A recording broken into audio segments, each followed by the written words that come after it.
I'm back with the wonderful Brazilian director Karim Anuz, who we're very lucky to have here between the Cannes Film Festival, where, as I mentioned, his latest film, Motel Destino, has just been shown, and the Tribeca Festival in New York, where Firebrand, which you'll all know about a little about from the preceding panel, and also I hope we're going to see a little clip, will have its US premiere next week. Karim is also a visual artist whose recent exhibition in Berlin, where he now lives, was called Blast, and offered a journey into his photographic and visual archives. And we'll talk a little bit about genre and working in different media in a little bit. Karim, you were born in Fortaleza in Brazil, and you grew up there, headed to Paris when you were 19, and then to New York in the late 1980s to go to the Cinema Studies program at NYU. You actually started, I only learned this yesterday, but you started out studying architecture, and then you, at some point, migrated to film, and I think John Akomfrah had something to do with that. Yes, so it would be lovely to hear that, that story. Yes, good afternoon. Thank you for having me here. It's a beautiful day. I think I will start by saying a little bit of my trajectory. I did study architecture in the 1980s. I went to school in Brasilia, not knowing exactly what I wanted to do. It seemed like a really interesting place to explore different possibilities, engineering, art, social studies. And then I did move to Paris in the middle of my schooling in architecture. Spent a year there,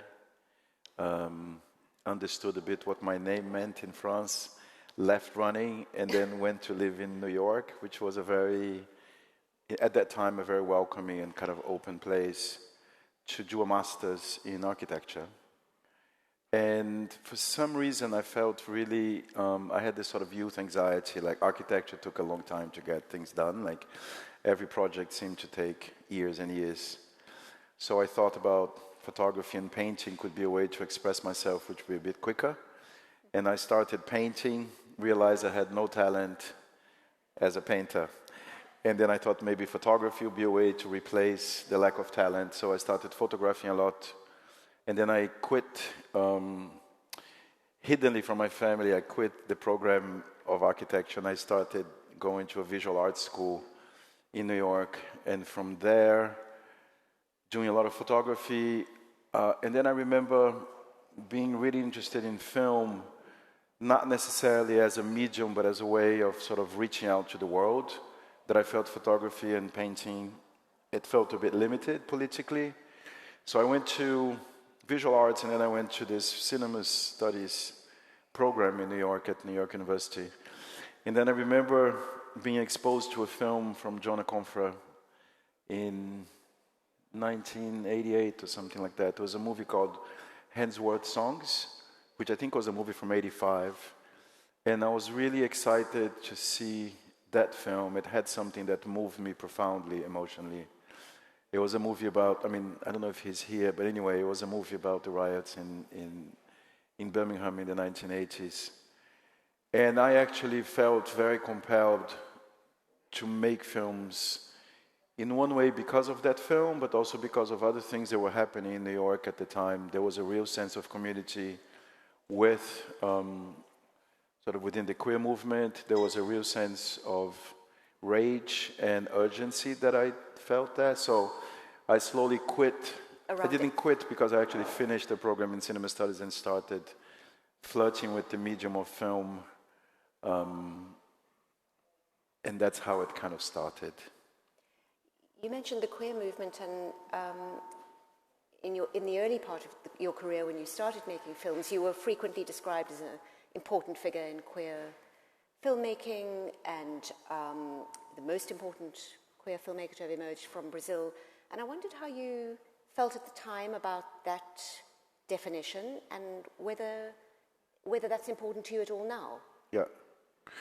It was great. I was quite surprised because I didn't see myself as such, but then of course I was. And I felt really excited of being part of a community of filmmakers, which was later to become called was it the queer new wave or something like this? It was called the Queer New Wave. And so I felt very proud and excited to be part of that community. There was a lot of work that was being done at the time that was very, very exciting in terms of themes, in terms of form, that reached a larger audience. So I felt very supported. There was a real sense of community. But at the same time, it felt quite limiting because it didn't sort of address other sides of my experience, not only my identities, but my experience. So in a way, I felt very proud and happy, and I did actually start a whole strand of queer festivals in Brazil in the 1990s, in the early 1990s, but it wasn't enough. And I think that's, talking about it now, I think it's interesting because it's part of my identity and it's part of the work that I do, but it's also. So the question of the also was something that was really interesting, particularly living in America in the 1990s. The sort of surge, the sort of beginning of identity politics was very, very important for my work, but at the same time it felt very limiting, as if I could be only one thing, but not a lot of things at the same time. So to answer your question in a short way, I think I was really excited to be, sort of named as a queer filmmaker at the time, but I also felt a bit frustrated. And I think that's how I started to make my first feature film, because I felt we needed to talk more about solidarity and alliance than about identity in an isolated way. And that's how I made my first film, which was, I started to make it in 1994, but I actually didn't really make it until 2001. It took like 8 years to get it financed and put into place. And there was a movie about a character, a real-life character in Brazil who lived in the 1920s, who was everything. He was a street fighter, he was a, how do you say it today? He was a cross-dresser, performer, very much inspired on Josephine Baker. He was a criminal, he was an adoptive father of like 7 kids. So I went to this guy and make the first film as a way to address this sort of compartmentalization, this sort of being put in a compartment as a queer filmmaker. And that's how it all started as a feature filmmaker. I mean, I had done a few shorts before, but yeah. But, I mean, there are other identity issues, aren't there? I mean, you talked about Yes. having felt in some ways like a foreigner in Brazil because you didn't have a Brazilian surname, you have an Algerian father. And that in Paris you felt you were sort of you were labeled as just an Arab person. So there were all these other components, weren't there, of There were identity. many components. So for those of you who don't know my work a little bit, I'm the product of a Brazilian mother and an Algerian father in the 1960s, right when the revolution was happening. And so my father had this brilliant idea of calling me Karim. And I was raised in Brazil, so being born Karim, raised in Brazil was always a question like, where are you from? So it was the first question that I had to answer throughout my life. And for a long time, I wish my name was Pedro, because then there would be no questions asked. It would have been much easier.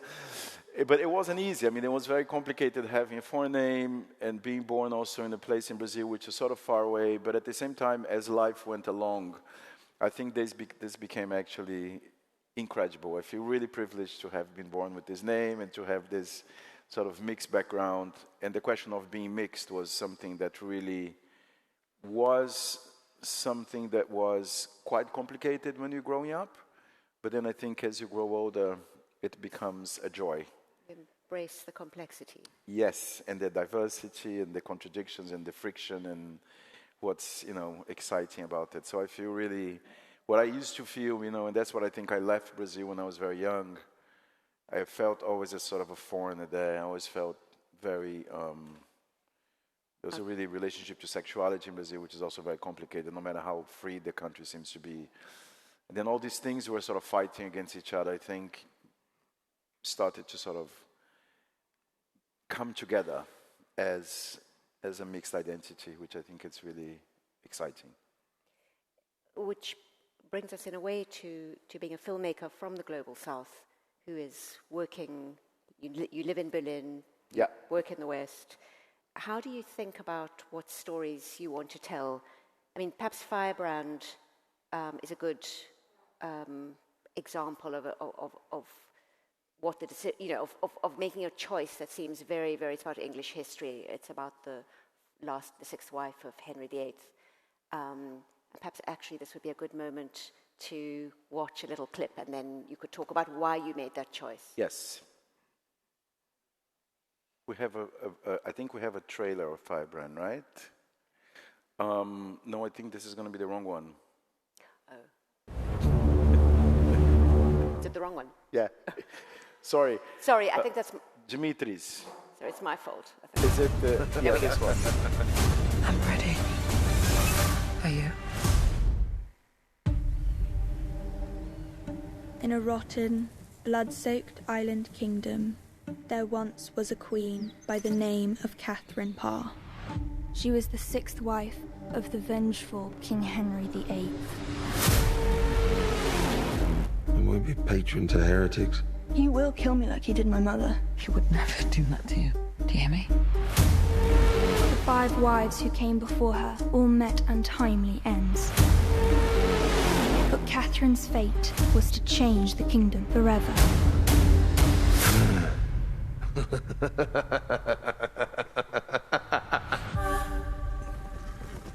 We must rise up and take what is ours. We found Anne preaching to a large group. It is not for those above us to tell us what to believe. The way she spoke, it excited me. Catherine, I pray no one saw you there that day. I believe that I was chosen by God to get the king to change his will. You have to go. If they find you here, We would have to have their head cut off. I'm sure you would come up with something much more creative. Sometimes we think you know us better than we know ourselves. We trusted you, Catherine. When you're flirting with the radicals, it could endanger the stability of this realm. You don't want any harm to come to me. You don't want to hurt me. Never. His confidence in your weakness is what keeps you safe. What would you have me do? I would have you pull his head from his neck. He's demanding evidence against her that she betrayed him. Are you lying? Of course I'm not. Are you a liar? Go. Are you a liar? What precisely are you implying? My conscience is clear. God will never have intended for anything to stand between him and his people. Not a bishop, not a priest, not even a king. Then you will burn. Is she more vicious than all the others? We've been here before. Been here before. And we cut you down! We cut them down! We cut them down! Do you believe in hell? I think we're both bound for it. I'm ready. Are you?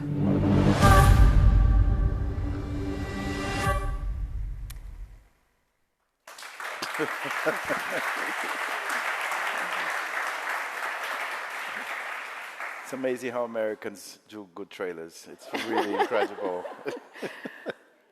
So, why Yeah. why make a film about the Tudor era? Yeah. Maybe I'll go back a couple steps when you ask me what is the motivation, what's sort of the reasoning behind making films and how I choose and coming from the Global South. I think the question of urgency is something that is very present when you come from a context where there's not a lot of filmmaking, when there's stories that need to be told, that are not told enough, when there are characters that are very much at the shadows and not at the limelight. So I think for me, it is very much about urgency, a sense of justice, not on a sort of frontal manner, but like a sense of justice in the sense of making films about people that we don't normally see within a horizon of filmmakers and filmmaking in the world. So coming from the Global South, I think, sort of injects you with this kind of energy. And I think the question of relevance is very important because a lot of the production that comes from the Global South is publicly funded.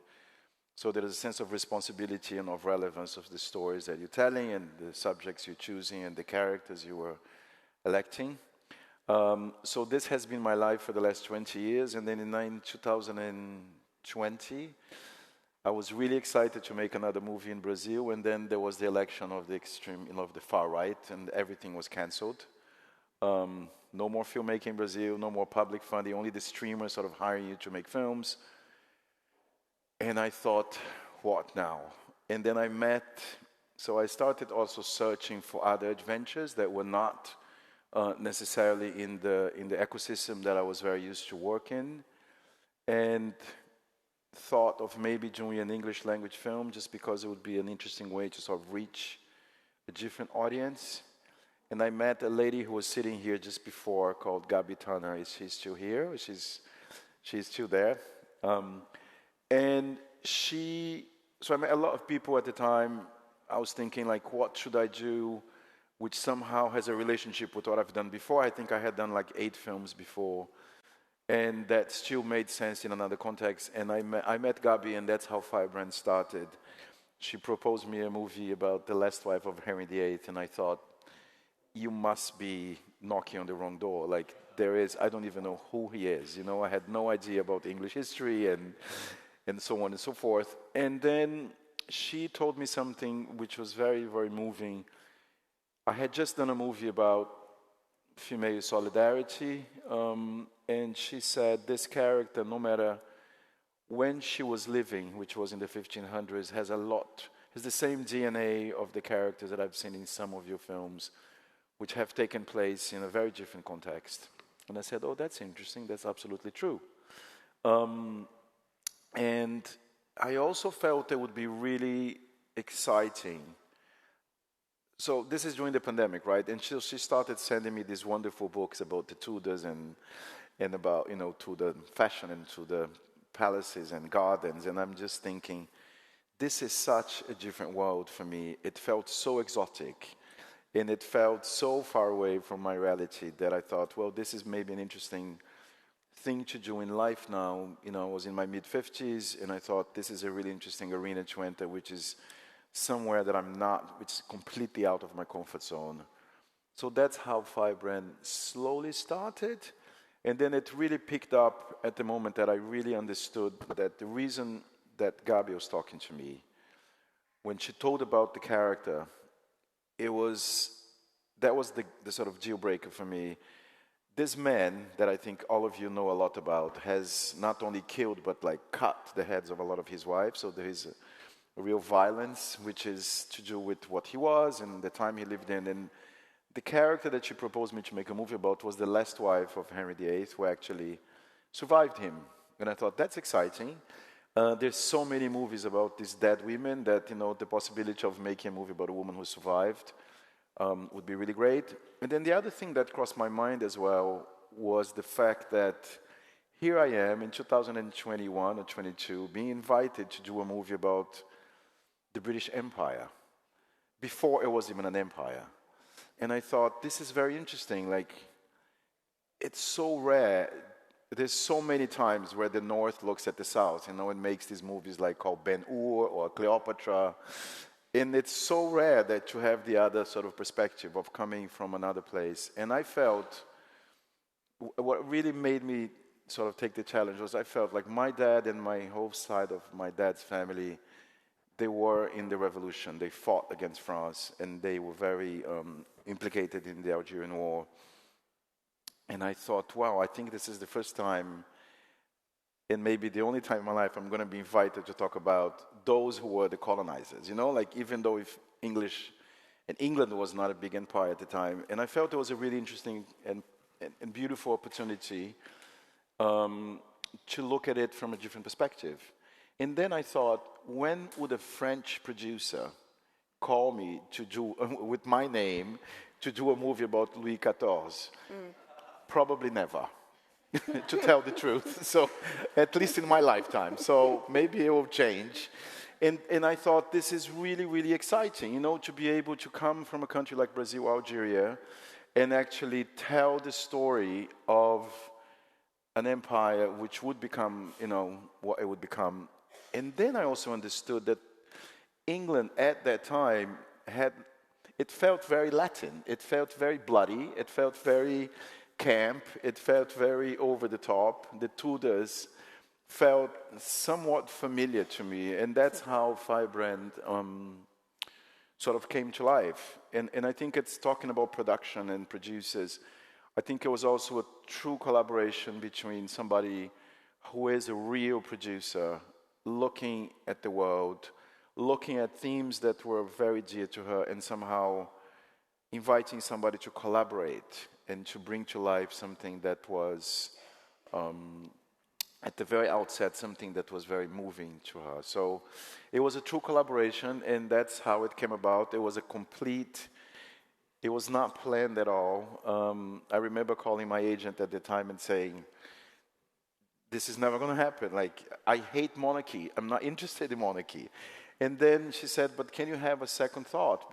And so it is what you just saw. Was a really, really exciting experience. And I feel also very grateful.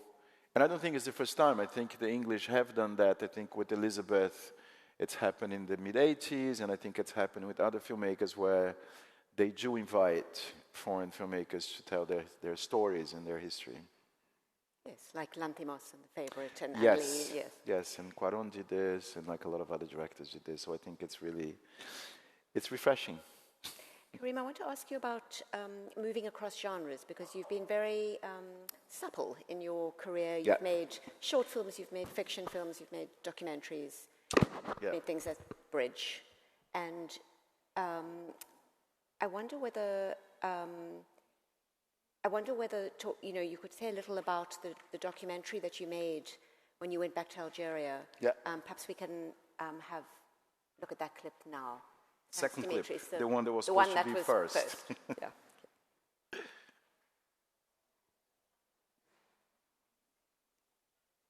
It's in French, so excuse me, but it's not that complicated.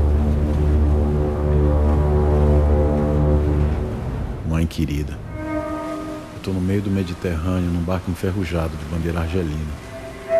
Daqui a 20 horas, a Argélia vai deixar de ser um ponto cego na minha cabeça e vai passar a ter cheiro, cor e cara. E você não vai estar do meu lado para ver o que realmente é esse lugar que assombrou a gente a vida toda.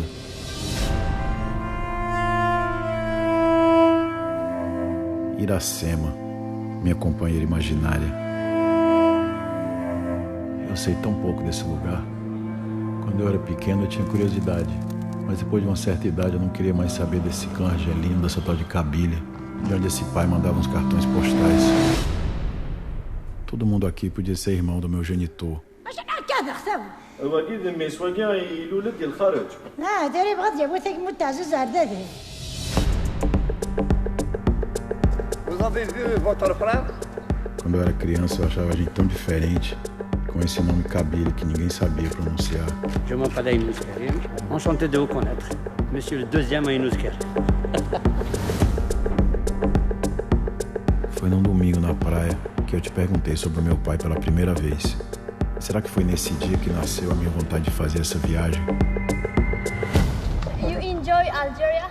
Very beautiful.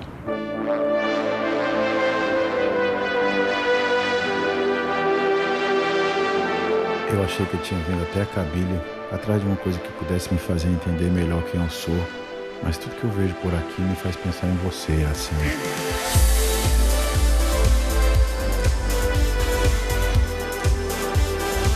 Eu queria te perguntar tanta coisa.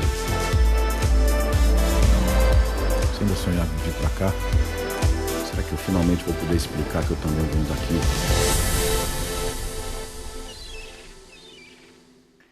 Okay, this is about, I'm sorry for those of you who don't speak French, because it was all in the subtitles and stuff, so just to give you a quick refresh.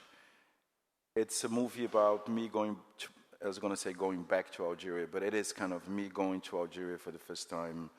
I was raised by my mother, never met my father until I was like 20, and then I never been to Algeria until 5 years ago. So this is the story of me going back to Algeria to sort of find where the sign of my father's,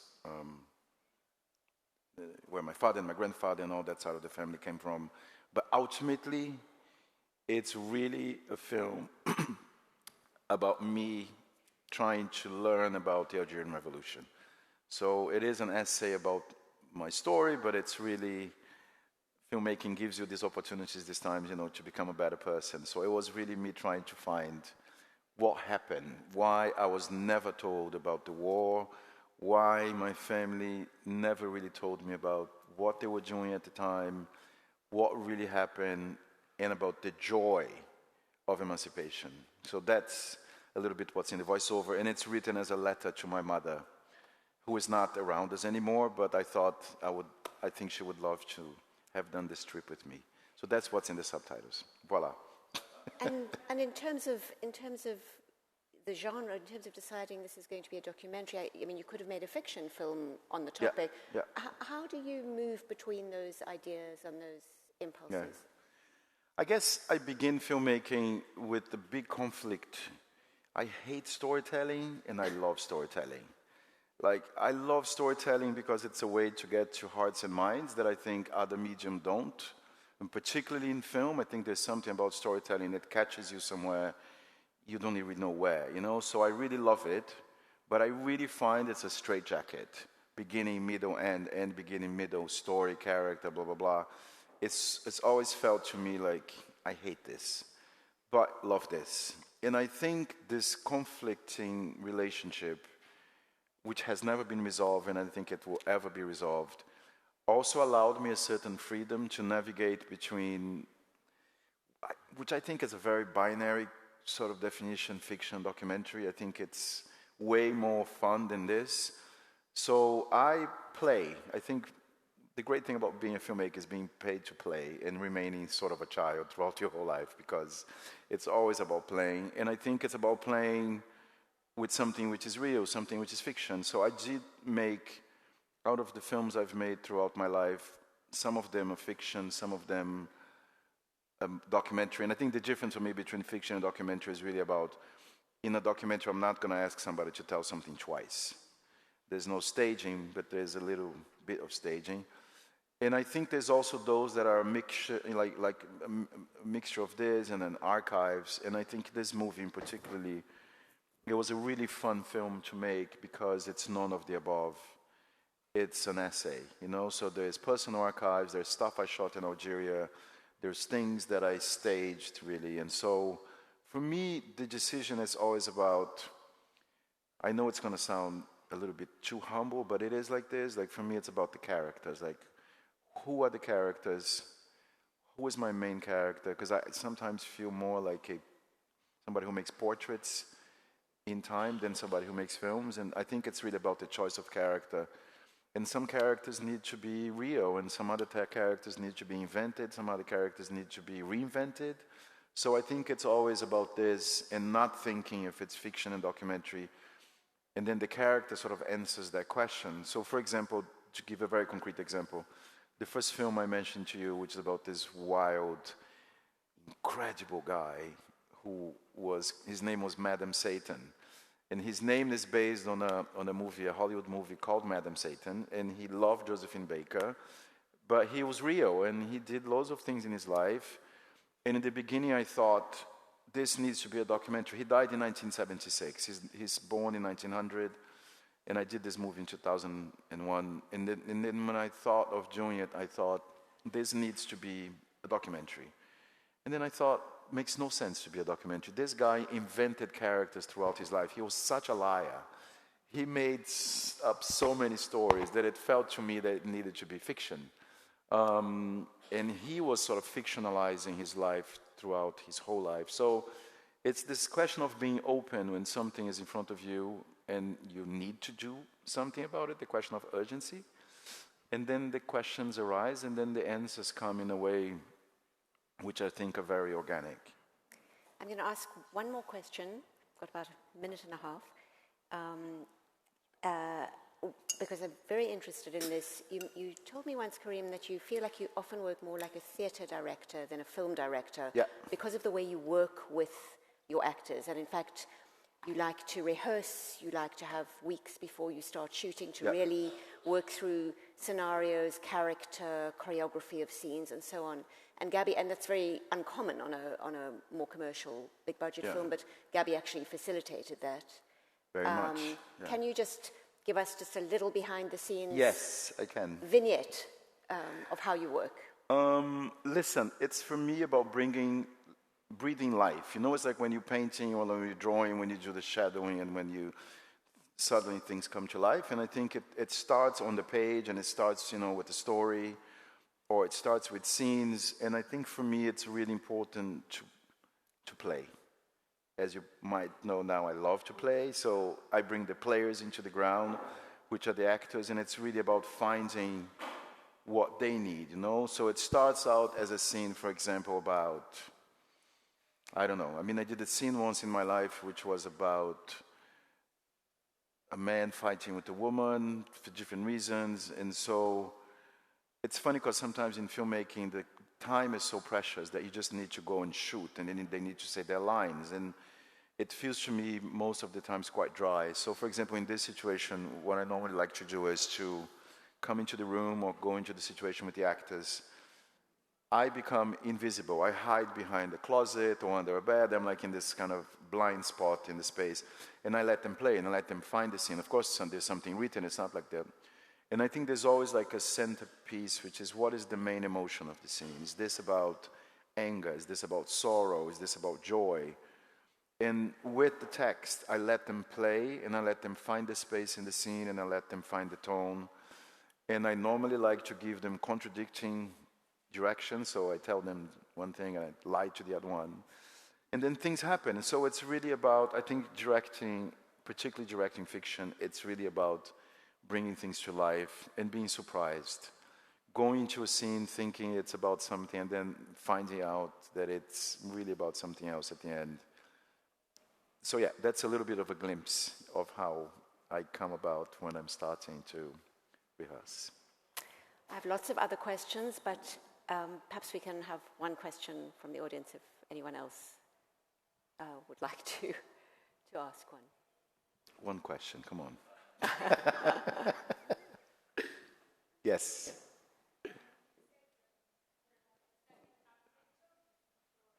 Yes. What this vision of you have now in your filmmaker, in which kind it has been influenced by your previous studies? Yeah.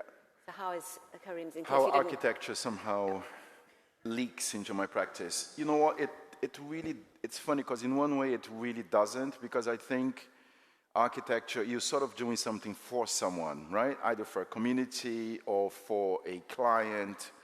And I think the reason I quit architecture was precisely because of that. Like, I wanted to do something,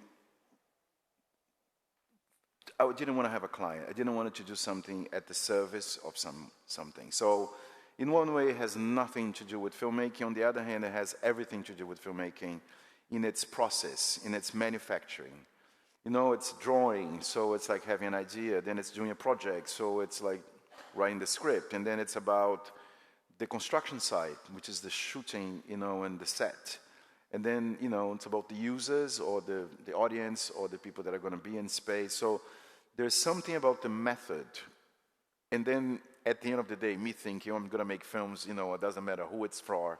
And of course, there is an audience out there, you know. So I think it's a very similar process, just it's a different medium, really. And I think it's also a different affection or effect. You know, I think architecture is something very immersive.